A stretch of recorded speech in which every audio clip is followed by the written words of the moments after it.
Hey everyone, I hope you're all well. Welcome back to the channel and of course another video. In this week's video it's going to be another topic based one. I've had this one on my list, my agenda of videos that I plan to do for months and months and months, and I've decided to get around and start actually filming this one. What is it about? Well, quite simply, this week's video is all about how I manage my time. Really how I go about juggling life, work, racing, training, all those kind of things. That's what I'm going to try and attempt to answer. So let's crack on and get to it.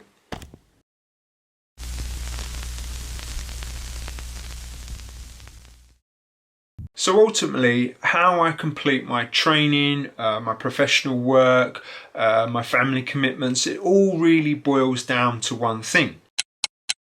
And quite simply, that is how I manage my time. Now, if you watched any of my videos a good few months ago, you will know that I was struggling a little bit with this.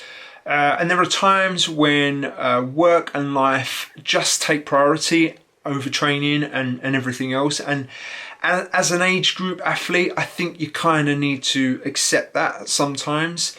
You know, I think the more ties that you have, the more constraints on your time, no doubt about that. You know, throw kids into the mix, and I've only got one of them. Can you imagine if I had two or three?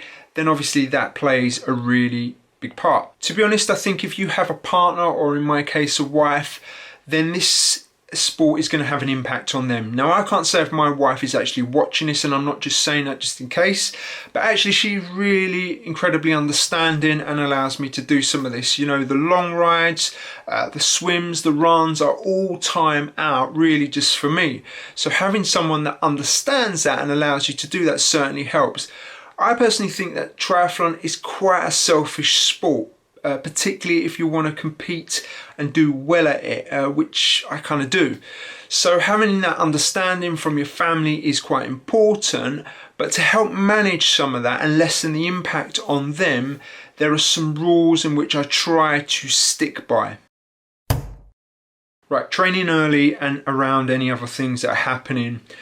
You've probably heard this before, that a lot of my training I try and complete early morning if I can. You know, most of my swims are done early morning. Some of my bike workouts are completed that way. If I do a long ride, you know, I have to get up early. I'll get out at 7:30, certainly earlier in the summer. And then I'm home, done and dusted by 10, 11, and it doesn't interrupt too much with, you know, family life and anything that we might have on later on in the day. Sometimes it takes time to adapt to a new way of training, particularly if early morning training is something new to you. When I first started doing it, I was like, oh God, this is a killer. But actually you do get used to it. And I don't do all my training early morning. So there's probably 3 or 4 days a week in which I'm getting up early. I couldn't do it every day. It's just not sustainable. There's got to be some mornings where I sleep a little bit longer. You know, the other thing to consider if you're going to do early morning training is making sure you go to bed at a sensible time, because if you go to bed late, there is no way you are getting up to get that training session done, particularly if you're building fatigue over the week or the block that you're working on. Right, planning your week, and I don't mean here just mapping out what training you're doing on certain days, but I also need to consider what I have on at work, what I have on in my family life. Now that I'm working with a coach, that's even more important, because it's pointless him creating plans and sending them out to me, and then I'm saying, I'm sorry, I can't do that on this day. So I have to communicate that across. So I have to be considering, you know, what's my working week like? What days can I possibly not train on? If I've got too much on? What days can I actually get 2 sessions in? If so, how? Is it an early morning pre-work session? Is it a run during my lunch hour? Don't always tend to do that. Depends if I've got meetings on in the afternoon, that kind of thing. And my showering facilities at work are a little bit crap, to be honest, limited. Let's say that. So yeah, those things are really important when you're planning out your training for the week. So prepare to adapt. What do I mean by this one? Well, quite simply, let's suppose, right, that you've got your long ride on a Sunday that you usually do, but one Sunday or a couple of Sundays are taken up. Maybe you've got to be out the door with your family at 9 a.m. that kind of kicks that long ride into touch, right? And this, I suppose, is linked to the previous point I made on planning. You need to look ahead and you need to adapt your week. So if that long ride is a key session, then it needs to be moved. It's fairly traditional to move longer stuff for us age group athletes to the weekend, right? I suppose because we've got a little bit more time, we can get a bit more in, and that's a usual thing. But if you look at doing a longer run midweek and mixing things up a little bit to manage your time better, then for me that's certainly a consideration and something that you have to do occasionally. Oh, sorry, catching my 40 weeks. Sleep. Sleep, we know, is massively important for recovery. For me, I know I roughly need around 7 hours sleep a night. I try and aim for that. I don't always get it, but it's certainly the ballpark figure in which I kind of go for, knowing that I will probably be okay the next day. If I train early and then I do another session in the day, trust me, I am struggling to stay awake by about 8 p.m. Ask my wife. You know, if you don't get your sleep, it catches up on you. It just does, and the wheels start to fall off. That early morning session that you might have planned in is going to be that little bit harder to wake up for and do. Trust me, I know. Okay, when I'm training well, sleep is not a hard thing for me to do, and you may catch me taking 40 winks, you know, if it's chilly outside or I'm watching TV with my daughter in the afternoon or something like that. Ask my wife. I've been known to nod off quite a few times. She keeps telling me anyway. So as the main chef in our household, meal times, particularly dinner time, usually falls on my shoulders. My wife, you know, she works later than I do, gets in after I do, so it makes sense for me to do it.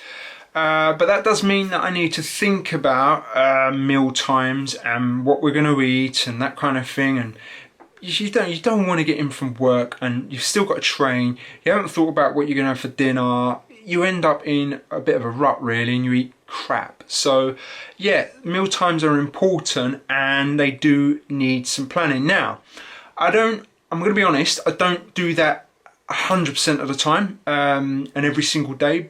And the days that I don't really plan it, I kind of know or have a rough idea what we'll be eating anyway in that evening. And what I tend to do is usually prepare a little bit more food with the dinner so that we've got the same for lunch the next day. That way it saves you time at lunchtime, not faffing about, worrying about what you're going to eat for lunch. And you know, it's relatively healthy. So yeah, that's the kind of way I approach it. Weekends are a little bit more different because we tend to eat out a lot at the weekends and they're a little bit freer. But what I would say is that sitting down with a family at meal times is important, and that's one thing I try and do, and I will make sure that comes before training. So I won't try and schedule training you know, when meal times are happening. It's just not a good thing, I don't think. So there you go guys, those are my 5 top tips on how I approach my training and juggling everything else in life. Look, right, it doesn't always work, but I think, you know, 80 to 90% of the time is pretty much spot on. Look, there's books out there that you can buy. I've got a couple of them, Time Crunched Athletes, that sort of thing.